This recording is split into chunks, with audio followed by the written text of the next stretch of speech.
তাহলে আজকে ওয়াজ শুনে বাসায় যাওয়া লাগবে। কারণ অনেকে অনেক সময় অনেক কথা বলে, তারা বলে যে রাষ্ট্র আলাদা, কোরআন আলাদা। অনেকে আবার মিডিয়ার সামনে বলেই দেয় রাজনীতি আলাদা, কোরআন আলাদা। অনেকে বলে পার্লামেন্ট আলাদা, কোরআন আলাদা। আমি আপনাদের সামনে নিরপেক্ষ একটা কথা বলে দিয়ে গেলাম, যারা আল কোরআনকে সামনে রেখে রাজনীতি করতে চায় না, তারাই বাংলাদেশে দুর্নীতি করতে চায়। আমার নীলফামারীর মা, আসুন আমরা আজকে কোরআন থেকেই জানবো আসলে কোরআনে সব কিছু আছে নাকি নাই। আচ্ছা, আমি যদি আজকে প্রশ্ন করি মাহফিলের শুরুতেই, যে রাগ করবেন না কিন্তু আমি ভালোবেসে প্রশ্ন করছি, উত্তর দেওয়া লাগবে না, আমি প্রশ্ন করব আবার আমি সামনে এগিয়ে যাব। আমি যদি বলি আজকে ফজরের নামাজের পরে কয়জন ব্যক্তি আছেন যারা আল্লাহর এই কোরআনটা তেলাওয়াত করেছেন, দেখবেন হাত খুব বেশি একটা উঠবে না। আচ্ছা, হাত যদি জাস্ট টু সেভ ধরে নিলাম যে 20 জন লোক হাত তুলেছে যে হুজুর ফজরের নামাজের পরে আজকে আমি কোরআনটা তেলাওয়াত করেছি, মাশাআল্লাহ 20 জন লোক পাওয়া গেল, কথার কথা। আমি যদি সেকেন্ড প্রশ্ন ছুড়ে দেই, মাশাআল্লাহ আপনারা কোরআন তেলাওয়াত করেছেন। আচ্ছা, আপনাদের মাঝে কয়জন তেলাওয়াত করার সময় অর্থটা বুঝে বুঝে পড়েছেন, তারা হাত তোলেন, দেখবেন হাতটা আরো কমে যাবে। আমি যদি বলি অর্থ করেছেন 5 জন, আমল করেছেন কয়জন, দেখবেন হাতটা আরো কমে যাবে। আমি যদি বলি আমল করেছেন 3 জন, কিন্তু রাষ্ট্র চলবে আল কোরআন দিয়ে, আইন চলবে কোরআন দিয়ে, পুরো দেশ চলবে কোরআন দিয়ে, এটার জন্য রাস্তায় নেমেছেন কয়জন, দাওয়াত দিয়েছেন কয়জন, দেখবেন হারিকেন দিয়েও আর লোক খুঁজে পাওয়া যাবে না। এখন আমি একটা এক্সাম্পল দিব, যে এক্সাম্পলটা আমি শুনেছি আমাদের প্রিয় আল্লামা দেলোয়ার হোসেন সাঈদী হুজুরের থেকে। আপনারা নাম শুনেন নাই সবাই? আপনারা কি আল্লামা সাঈদীকে সবাই ভালোবাসেন না? আল্লামা সাঈদী এমন এক একক ব্যক্তি যাকে আওয়ামী লীগরাও মনে মনে ভালোবাসত। আল্লামা সাঈদী এমন এক একক ব্যক্তি যাকে বিএনপির ভাইরাও ভালোবাসে, আর ভিন্ন দলের নাম তো নিলামে তারা কলিজা দিয়ে ভালোবাসে। এটা হচ্ছে আল্লামা সাঈদী, এক ইতিহাসের নাম। আমি সেই দিন ইউটিউবে মাঝে মাঝে আমি বিভিন্ন আলোচকের ওয়াজ শুনি, whenever I get free times in my life। আসলে ব্যস্ততা অনেক বেশি মাহফিলের জন্য, মন চায় সারা জীবন লেখালেখি করি, প্র্যাকটিস করি, কিছু শিখি নতুন কিছু, কিন্তু টাইমে কোলায় ওঠে না। তো সেই দিন বাসায় বসে বসে আল্লামা সাঈদীর একটা ওয়াজ শুনছিলাম, যে ওয়াজটা ছিল বগুড়া জেলায়। এত সুন্দর তাফসীর, আহা, কলিজাটা আমার ঠান্ডা হয়ে গেল। উনি একটা কথা বললেন সেই দিন তার মাহফিলে, যে যদি আপনার বাড়িতে সকাল 10টার সময়, এই তোমরা যারা কোনায় দাঁড়িয়ে আছো, this is my warning for you, don't ever shout again. আর একটা সাউন্ড যেন আমি আর না পাই। এতগুলো মানুষ চাতক পাখির মতো বসে আছে, doesn't make any sense। এটা বিবেক থাকা দরকার তো মানুষের। এটা তাকবীর দেন, নারে তাকবীর। সকাল 10টার সময় আপনার বাড়িতে একটা চিঠি এসেছে জজ কোর্ট থেকে। ওয়াস্ত করতে মন চাচ্ছে, আপনাদের শুনতে মন চাচ্ছে তো? তাহলে একটু উত্তর দেন, জজ কোর্ট থেকে, কই কোর্ট থেকে? অথবা ডিসি অফিস থেকে একটা চিঠি এসেছে। চিঠি যেহেতু আমার কাছে নাই, এই জন্য আমি কাগজটাই তুলে ধরলাম, এটাই হলো সেই চিঠি। তো চিঠিটা পাওয়ার পরে আপনি দেখতে পেলেন যে চিঠির পুরো ভাষাটাই হচ্ছে ইংরেজি ভাষা। এখন আপনি যেহেতু বাঙালি, আপনি ইংরেজি ভাষাটা বোঝেন না। এখন এই চিঠিতে আল্লাহ কি বললেন, অর্থাৎ ডিসি অফিসে কি লেখা হলো, কি কথা লেখা হলো, আপনি জানেন না ইংরেজি ভাষায় যেহেতু লেখা আছে। এটা জানার জন্য আপনার ভেতরে আগ্রহ তৈরি হবে নাকি হবে না? আপনি দৌড়াবেন সেই ব্যক্তির কাছে যে ইংরেজি ভাষার অর্থ বোঝে। যতক্ষণ পর্যন্ত আপনি অর্থ না বুঝবেন, আপনার ঘুম হারাম হয়ে যাবে। কিরে বাবা, এই চিঠি কি আমাকে গ্রেফতার করবার চিঠি, নাকি আমার কোন দুর্নীতি অভিযোগের চিঠি? যতক্ষণ অর্থ না জানবেন, আপনার ঘুম আসবে না। আল্লামা সাইদি বললেন, সামান্য একটা জজ কোর্টের চিঠি, সামান্য একটা ডিসি অফিসের চিঠি, এটা পাওয়ার পরে তোমার ঘুমটা হারাম হয়ে গেল যতক্ষণ তুমি অর্থটা না জানতে পারলা। কিন্তু অবাক করা বিষয় হলো, এত বড় জমিনটার মালিক, অত বড় আকাশটার মালিক, তোমার মালিক, আমার মালিক একটা চিঠি দিলেন, ওই চিঠির নাম হলো আল কোরআন। বয়স তোমার 25 হয়ে গেল, বয়স তোমার 30 হয়ে গেল, বয়স তোমার 50 হয়ে গেল, পুরো কোরআনটার অর্থ জানবা তো দূরের কথা, এখনো পর্যন্ত তুমি সূরা ফাতিহার অর্থটাও জানতে পারলা না। বড্ড গভীর কথা, বড্ড গভীর কথা। অনেক বাবারা আমাকে মাঝে মাঝে, অনেক বাবারা ফোন দেয়, বলে হুজুর দোয়া করবেন, আমার ছেলে ইংলিশ মিডিয়ামে পড়ে। অনেকে ফোন দেয়, হুজুর আমার ছেলে অক্সফোর্ডে চান্স পেয়েছে। অনেকে আমাকে মাঝে মাঝে ফোন দিয়ে বলে, হুজুর আমার ছেলে খুব ভালো ছাত্র, একদম কনফিডেন্টলি ইংরেজি বলতে পারে, অনেক অনেক প্রশংসা করে ছেলেকে নিয়ে।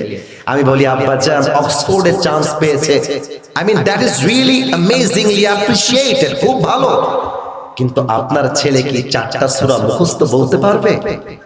আপনার ছেলে কি আপনি মারা গেলে জানাজার নামাজ পড়াইতে পারবে? সঙ্গে সঙ্গে দেখি আব্বার মুখটা কালো হয়ে যায়। আমি বলবো, আব্বাজান আপনার ছেলে চাই ক্যামব্রিজে যাক কিংবা অক্সফোর্ডে যাক, আপনার ছেলে যদি সূরা ফাতিহা পড়তে না পারে, আপনার মতো ব্যর্থ বাবা আর কেউ হতে পারে না। আসুন তাহলে আমরা সে কোরআনের সঙ্গে আজকে আলাপ আলোচনা করি, গল্প করি, প্রশ্ন করি। মনোযোগ আছে সবার? না, আওয়াজটা পেলাম না গো, আছে সবার? আচ্ছা, কোরআন, তুমি এখন আছো এই পৃথিবীতে, তুমি এই পৃথিবীতে আসার পূর্বে তুমি কোথায় ছিলে আমাকে একটু বলে দাও তো। এর জবাবটা এই কোরআনে আছে না নাই? 30 নম্বর পারা, সূরাতুল বুরুজ, 21 and 22 number verse, 21 এবং 22 নম্বর আয়াত। বাল হুয়া কুরআনুম মাজিদুন ফি লাওহিম Mahfuz, rather it's a glorious Quran preserved in tabled. আল্লাহ বলছেন, এই কিতাবটাকে আমি দুনিয়াতে পাঠাবার পূর্বে লৌহে মাহফুজে সংরক্ষিত ফলকে লিখিত আকারে রেখে দিয়েছিলাম। তাও তো সুবহানাল্লাহ কইতে পারলেন না। ও আচ্ছা আচ্ছা, তার মানে তুমি লৌহে মাহফুজে ছিলে। আচ্ছা কোরআন, এবার তুমি লৌহে মাহফুজ থেকে তোমাকে পৃথিবীতে কে পাঠিয়েছে? তানজিলাম মিম্মান খালাকাল আরদা ওয়াস সামাওয়াতিল উলা। This Quran has been sent down by him who has created the heavens and earth. এই কোরআনটা নাজিল করেছেন তিনি, যিনি এই পুরো আকাশ এবং জমিনের মালিক, আমার মালিক, আপনার রব, আমার রব, সবার রব। বলেন সবাই, সেই রব কে? আল্লাহ আমার রব। লজ্জা পাইলেন কেন? গান না সবাই মিলে, আল্লাহ আমার রব। দমে দমে তনু মনে তারি অনুভব, তোমার দুনিয়াতে আমি যেদিকে তাকাই, অথই নেয়ামতে ডুবে আছি সবাই। পাখ পাখালির কণ্ঠে শুনি তাসবিহ কল রব, তাসবিহ কল রব, আল্লাহ আমার রব। দমে দমে তনু মনে তারি অনুভব। রবকে? আল্লাহর নামটা তো আস্তে কইলেন, বলেন না রবকে। ও আচ্ছা, I got the second answer, পেয়ে গেছি উত্তর। তোমাকে আমার রব নাজিল করেছে। ও আচ্ছা, তুমি যখন নাজিলটা হয়েছিলে, তুমি কার উপরে নাজিল হয়েছিলে?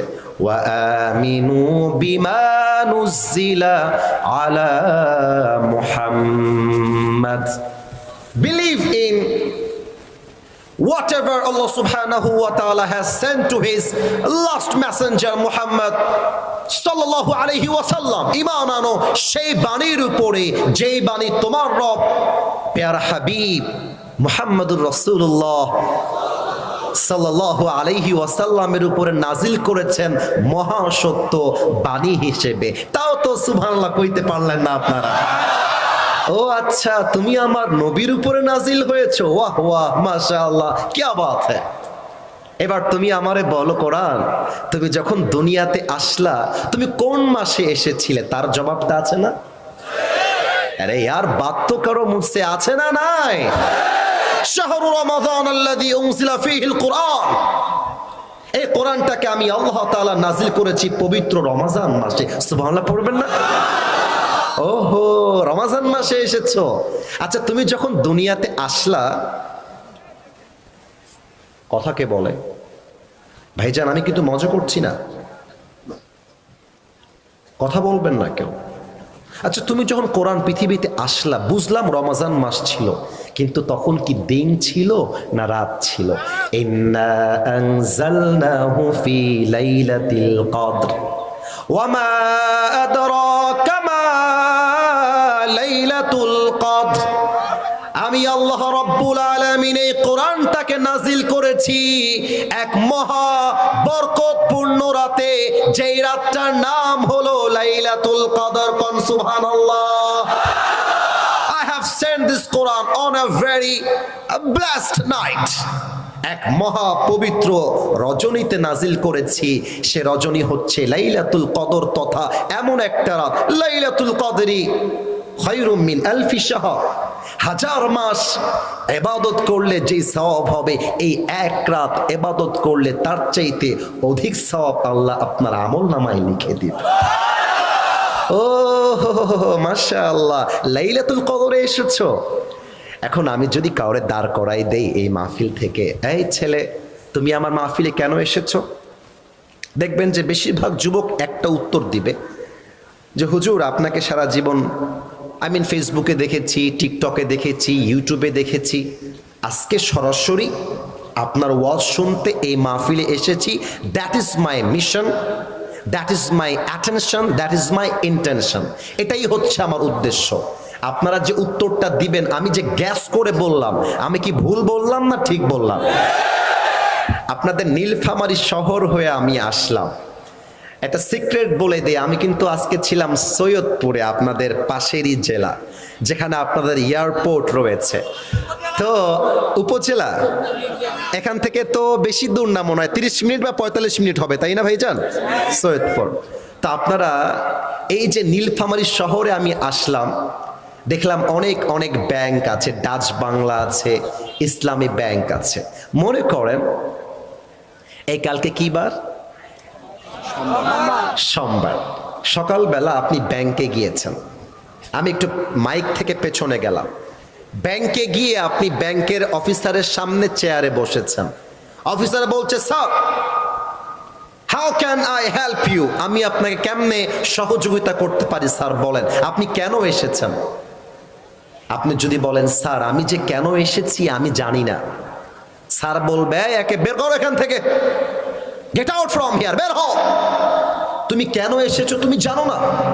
তার মানে মানুষ যেখানেই যাক, প্রত্যেকটা যাওয়ার পেছনে, আসার পেছনে, প্রত্যেকটা জিনিসের পেছনে একটা উদ্দেশ্য আছে না নাই?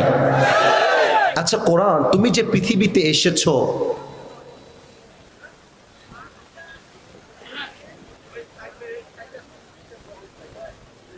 আপনাদের কথার আওয়াজ যে পাশে আসছে, এই ছেলে, এই ভলান্টিয়ার্স, তোমাদের গল্পের আওয়াজ এখানে আসে, তোমরা বুঝতে পারছো না ভাই আমার?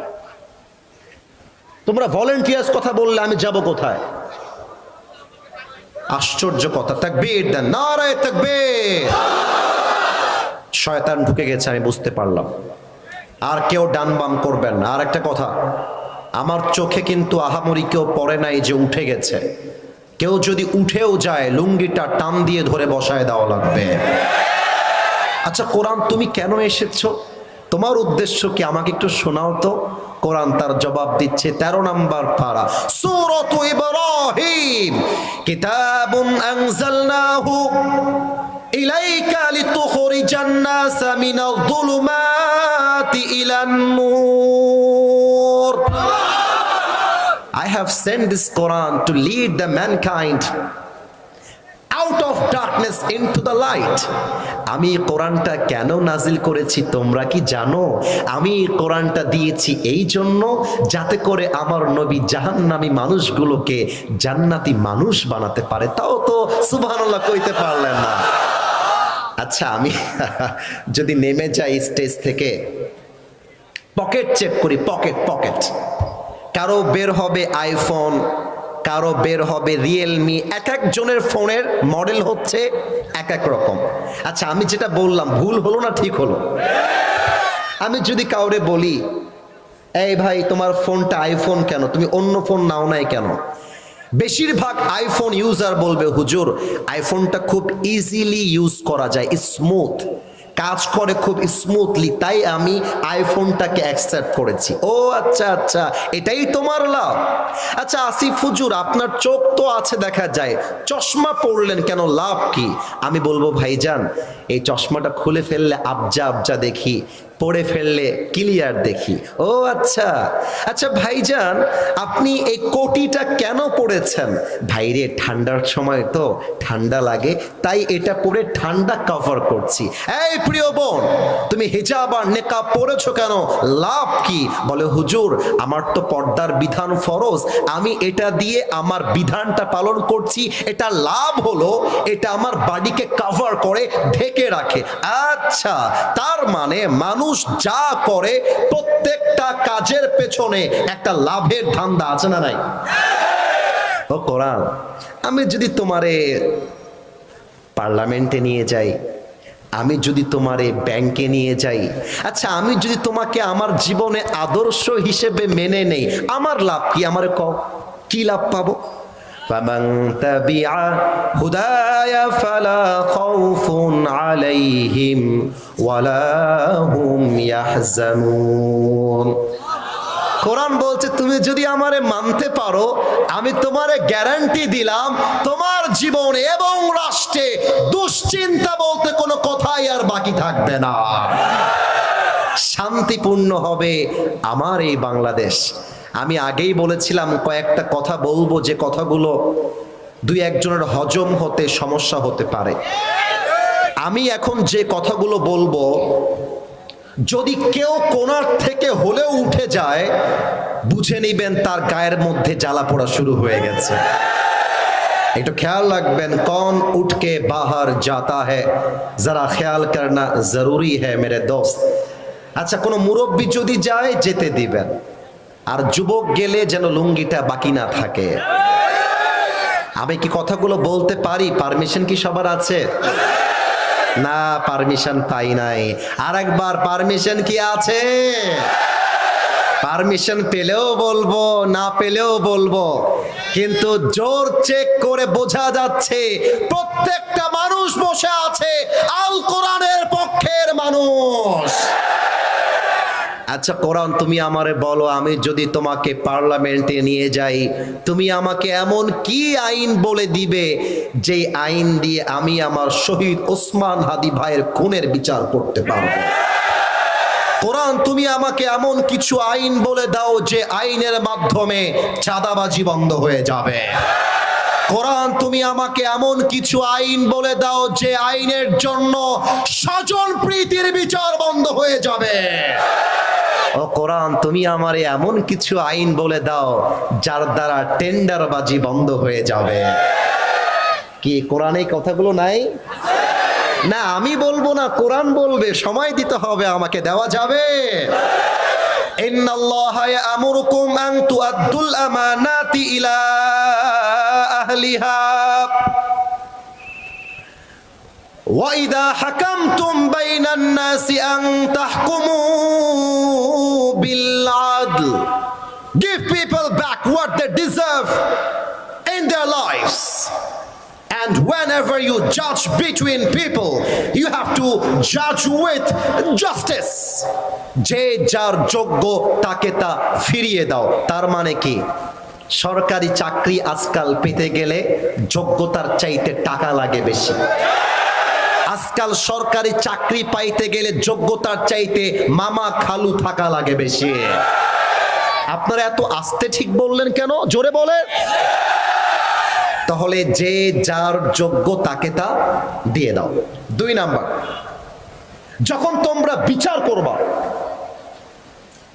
স্বজন প্রীতির বিচার নয়, ইনসাফ ভিত্তিক বিচার করবা। কেমন করে? একটা এক্সাম্পল সরাসরি বুঝাই দেই। টুপিওয়ালা ভাইজান, আপনি দাঁড়ান তো একটু, এই যে লালের পেছনে। হ্যাঁ, রাইট রাইট, আপনি দাঁড়ান, ভয় নাই ভয় নাই। আচ্ছা, আপনি দাঁড়ান। আপনার নাম কি প্রিয় ভাই? ওখানে কে ওঠে ওইটা? তোর জীবনও বিয়ে হবে না রে, তোর বউ পালায় যাবে রে। খবরদার। একজন ছেলে ও যুবক ছেলে উঠে যাচ্ছিল, তাকবীর দেন, নারায়ে তাকবীর। আর একবার নামটা জোরে করে বলেন। নাসির উদ্দিন ভাই, এক নীলফামারীবাসী, লুক অ্যাট মাই ফেস, আমাকে একটু দেখেন। এবার আমাকে উত্তর দেন, আমার নাসির ভাই যে দাঁড়িয়েছে তাকে দেখা যায় না? এত আসতে বললে ওয়াজ হবে না, দেখা যায়। নাসির ভাই হচ্ছে উদাহরণস্বরূপ এই এলাকার একজন পাতি নেতা। পাতি নেতা মানে বোঝেন? টাকা কম, দাপট বেশি, ক্ষমতা কম, চিল্লায় বেশি। এটা হচ্ছে পাতি নেতার চরিত্র। তো নাসিরের, আমি যে বলেছি পার্লামেন্ট চলবে, এবং আমি তো এই কথা বলতে গিয়ে বাধাও পেয়েছি। আমি আমার মাহফিলে বলেছিলাম, আগামীর পার্লামেন্ট চলবে ব্রিটিশ আইন দিয়ে নয়, আগামীর পার্লামেন্ট চলবে মানুষের বানানো আইন দিয়ে নয়, আগামীর পার্লামেন্ট চলবে আল্লাহর কোরআনের সংবিধান দিয়ে। তো এই কথা পাতি নেতার পছন্দ হয় নাই। আমি যখন গাড়িতে উঠবো, আমাকে একটু খেয়াল না করলে আপনার অভিনয় ধরতে পারবেন না। আমার দিকে তাকান সবাই। আমার সামনে এসে পাতি নেতা দাঁড়ায় গেছে। কি হুজুর? লাইন ক্রস করছেন কেন হুজুর? আপনাকে মাহফিলে নিয়ে আসলাম, আপনি হুজুর মানুষ, আপনি ওয়াজ করবেন কবরের আর কিয়ামতের হাসরের ময়দানে কি হবে ওই ওয়াজ করবেন। আপনি পার্লামেন্টে গেছেন কেন হুজুর? কারণ পাতি নেতা বুঝে গেছে পার্লামেন্টে কোরআন গেলে তো আমার চাঁদাবাজিটা বন্ধ হয়ে যাবে। গায়ে আগুন লেগে গেছে। আমি বলছি, কি রে নাসির, আমি বড় হয়েছি রাজশাহীতে। রাজশাহীর ভাষা কেমন জানেন? কি বে, তোর বাড়ি কতিবে? মামুর বেটা। ইউটিউবে সার্চ করবেন, রাজশাহীর ভাষা এরকমই হয়। তা আমি বলছি, নাসির তুই দাঁড়া ওখানে, তোকে আমি দেখে নেব। আমি গাড়ি থেকে নেমে সোজা নাসিরের নাক বরাবর দিয়েছি একটা ঘুষি। নাসিরও খেপে গেছে। আমি এলাকার নেতা, উকিলের মোড়ের নেতা হলাম আমি। আজকে হুজুরের একদিন কি আমার 10 দিন। এবার আমাকে এসে সেও একটা নাকে ঘুষি দিয়েছে, আমার নাক লাল হয়ে গেছে। এবার আমি ড্রাইভার সাহেবকে বলছি, ড্রাইভার সাহেব, আমার গাড়ির পেছনে রামদা আছে, বের করেন। রামদা নাই নাই না, এই নিন, মজা করে বলছি। রামদাটা বের করেন ড্রাইভার সাহেব। ড্রাইভার বলছে, হুজুর খালি থামেন, আমি এখনই বের করছি। রামদা নিয়ে এসে আমার হাতে দিয়েছে। আমার মেজাজ হারিয়ে গিয়েছে। রামদা নিয়ে সোজা একটা নাসিরের ডান পায়ে আমি কোপ দিয়েছি, এক কোপ। আমি কিন্তু মজার জন্য বলি না, আমি বোঝাবো আল্লাহর কোরআনের আইন পাশ হলে কি হবে, এটা বোঝাবো আমি। একটা কোপে ওর ডান পা কেটে গেছে। এখন ডান পা যে কেটে গেছে, কমিটির সব লোক দৌড় দিয়ে গেছে, আরে হুজুর আসছেন ওয়াচ করতে, ডান পা কাটলেন কেন? ধর হুজুরকে। ধরে আমাকে দিয়েছে পুলিশ দিয়ে জেলখানায়। 10 থেকে 20 দিন পরে আমার জেলা আদালতে বিচার হবে। আমি আদালতের কাঠগড়ায় দাঁড়িয়ে গিয়েছি একজন আসামি হিসেবে। এবার জজ কোর্টের যিনি বিচারক আছেন তিনি বলছেন, হুজুর আপনি তো কাজটা ঠিক করেন নাই, আপনি তার ডান পা কাটলেন কেন? এবার আপনার বিচার করা হয়েছে, আপনাকে আমরা 5 বছরের জেল দিলাম আর 3 লাখ টাকা জরিমানা দিলাম। বলেন সবাই, 5 বছরের জেল আর কয় লাখ টাকা? এটাই নীলফামারীর সাউন্ড। আর একবার, 5 বছরের জেল, কয় লাখ টাকা?